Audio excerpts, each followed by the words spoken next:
Sur votre site, vous parlez de votre site, on voit beaucoup de vues de votre ancien atelier rue du Canot. Il avait l'air magnifique, ça vous manque pas de ne plus y travailler? Écoutez, les ateliers, évidemment, pour moi, ça a été très important parce que j'ai travaillé sur le motif très peu quand j'étais jeune. On n'a pas ici de toile figurative. Et je me souviens être allé dans la nature, faire des tableaux sur à mon chevalet, comme tout le monde le faisait à l'époque. Et puis, après, vraiment, je me suis localisé dans mes ateliers. Alors, quand j'étais ophtalmo, j'habitais rue du Canot et j'avais une immense maison avec une très grande surface. Et j'avais fait un très bel atelier dans ces écuries Fénière à 2 étages, verrière, on l'a voir sur mon site, c'était évident. Et là, j'avais le privilège d'avoir un très bel atelier avec une très belle lumière.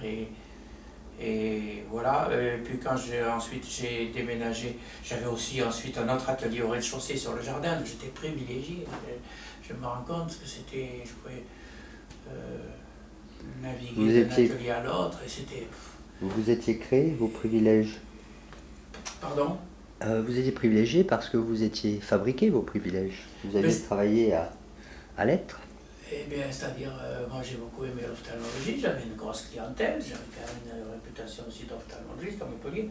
Ça me vantait, mais c'est vrai quand même c'était un chirurgical et que j'avais une époque où l'ophtalmologie était en pleine mutation, j'ai contribué à cette mutation à Montpellier.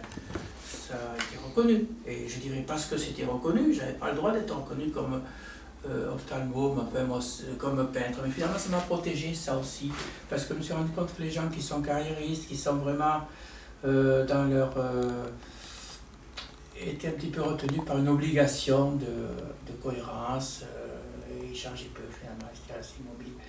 Et là, alors dans cet atelier nouveau que j'ai maintenant, j'ai déménagé, parce que maintenant je suis quand même plus âgé, et cet atelier, j'ai l'avantage d'avoir un panorama magnifique, je vois la mer, je vois les montagnes de l'autre côté au nord, c'est un privilège. D'ailleurs, Vincent Boulès m'a fait il n'y a pas longtemps un portrait dans cette situation, là, assis sur le fauteuil de Van Gogh, derrière, là. Et j'étais très content qu'il m'ait fait l'honneur et le plaisir de faire ça, parce que j'ai de très bonnes relations avec lui. J'ai collectionné longtemps son œuvre, j'avais acheté au moins une 25 toiles, et il n'y a pas longtemps, donc il m'a fait ça. Non, j'ai eu un privilège de le rencontrer, même si lui me considérait plus comme un collectionneur que comme un peintre. Mais je crois que beaucoup de gens qui finalement gardaient un peu de distance avec moi, c'est qu'il y avait un peu de jalousie, parce que quand même ils s'apercevaient que j'avais un certain talent, il n'y a pas de doute. Hein. Et beaucoup de gens me l'ont manifesté quand j'avais un travail intéressant. Quand une galerie à Paris m'a pris, ben, ils m'ont pris sur le choc de ce que je leur ai montré, hein, c'est tout. Alors donc ici je suis très bien dans cet atelier, c'est mon dernier atelier sans doute, maintenant j'ai quand même 80 ans. Et puis je suis heureux ici et je continue à travailler. Vous voyez, tout ça c'est une étoile tout à fait récente, hein, elles ont 15 jours. Voilà, et là c'est une toile un peu plus ancienne, elle est de 2006. Celle-là je suis en train de retravailler, vous voyez, il y a 2 traits en haut. Et je vais ajouter des traits cette fois-ci, c'est une espèce de retour aussi dans cette espèce d'écriture de narration dont je vous parlais, cette influence aussi et ce regret aussi de cette disparition tragique d'M. Gramatsky. Donc c'est une espèce d'hommage en même temps que je rends en ajoutant ces lignes, un petit peu je pense à elle, à ce que je lui dois et à ce qu'elle me devait aussi, puisque j'ai quand même aidé à vivre, j'ai fait un peu du mécénat auprès d'elle et donc ça a été ajouté à une grande complicité. J'ai revu il y a quelques jours encore l'exposition qu'elle avait présentée chez Guiol et Arnaud, cette galerie parisienne qui était vraiment qui a été une de ses dernières galeries, mais tout à fait sa dernière, et qui était remarquable. Et elle avait fait une exposition sur le thème de la robe de soir. Et alors là, elle avait mis non seulement des horizontales, mais des verticales aussi, pour retrouver la trame du tissu. Et en fait, j'ai d'ailleurs des documents sur ça, mais ce n'est pas le moment, il faut attendre qu'elle va être présentée au musée, puisqu'il y aura une rétrospective d'elle, donc bientôt, mais ça je vous dirai peut-être si vous avez envie de le savoir. C'est pas le moment, là, on est chez nous. Donc tout ça, c'est... Vous voyez, là, il y a un peu les MJ aussi, qui sont mes initiales, c'est cette écriture.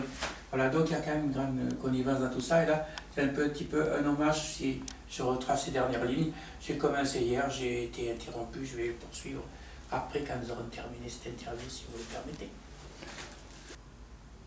Est-ce que vous comptez exposer prochainement? Oh, écoutez, exposer, moi, j'ai toujours un grand plaisir à exposer, mais je ne me suis jamais battu pour ça. C'est difficile, vous savez, de repérer des peintres, de les exposer.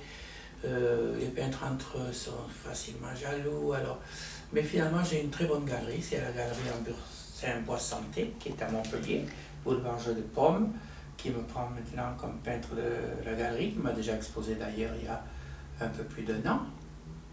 Et elle projette aussi en 2009 de faire une exposition de moi, voilà, il n'y a pas de doute. Alors, quel est votre avenir et quel est l'avenir de votre travail? Je crois que là, il est très difficile de dire ce que sera l'avenir d'un peintre aujourd'hui, pour plusieurs raisons. Je crois que chaque époque a eu des circonstances, quand on voit ce que c'était par exemple avant l'âge moderne, là, les peintres refusés, tout ça. Disons, de façon générale, il y a toujours eu, à toute époque, il y a encore plus aujourd'hui que jamais, des raisons d'avoir des peintres refusés. Pour une raison, c'est qu'il y a une compétition énorme. Quand vous avez 30 000 peintres, autrefois vous en avez 300, je dis des chiffres un peu au hasard. Donc, en plus, aujourd'hui, il y a 3 niveaux de peinture qui se manifestent. Il y a toujours des expositions partout. Il y a les carriéristes, c'est-à-dire les gens qui se soucient d'un truc, qui ont fait les beaux-arts, ils sont dans un système un peu politique, je dirais, en même temps, c'est-à-dire s'appuyer sur le ministère, etc., de la culture. Et puis, il y a les peintres qui sont des peintres, comment dirais-je, qui sont de plus en plus nombreux, des peintres qui se disent amateurs, c'est-à-dire ils disent je fais la peinture comme ça pour me distraire. Ça, moi, ça ne m'intéresse pas du tout, même ça me met en colère. Et puis il y a les peintres passionnés qui ne sont pas carriéristes, ils peuvent, en dehors des normes, un peu ce qui est mon cas avec ces 3 professions. Je vous ai dit au cours de cette interview les difficultés que ça va amener avec certains collègues. Pas vraiment les difficultés, mais en tout cas les barrières qui s'établissaient. Et en même temps, ils avaient besoin de moi aussi parce que j'étais collectionneur, je leur achetais beaucoup d'œuvres, donc c'était très complexe. Donc je crois que mon avenir, moi je pense que j'ai fait un bon travail, c'est tout. Hein. Alors mon avenir, actuellement, il y a un tri qui sera de plus en plus difficile. Je peux tomber aux oubliettes et un peu brûler mes toiles. Hein.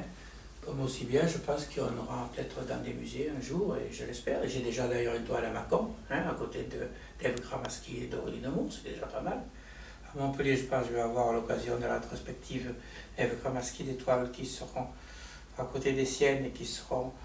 Voilà, alors si les petits loups ne sont pas jaloux, ne veulent pas me manger, je pense que je vois des gens qui s'appuient sur moi et qui m'appuient plutôt, voilà, donc... Après, quand je serai mort, vous savez, Van Gogh est mort sans qu'on il n'a jamais su qu'il aurait été une valeur.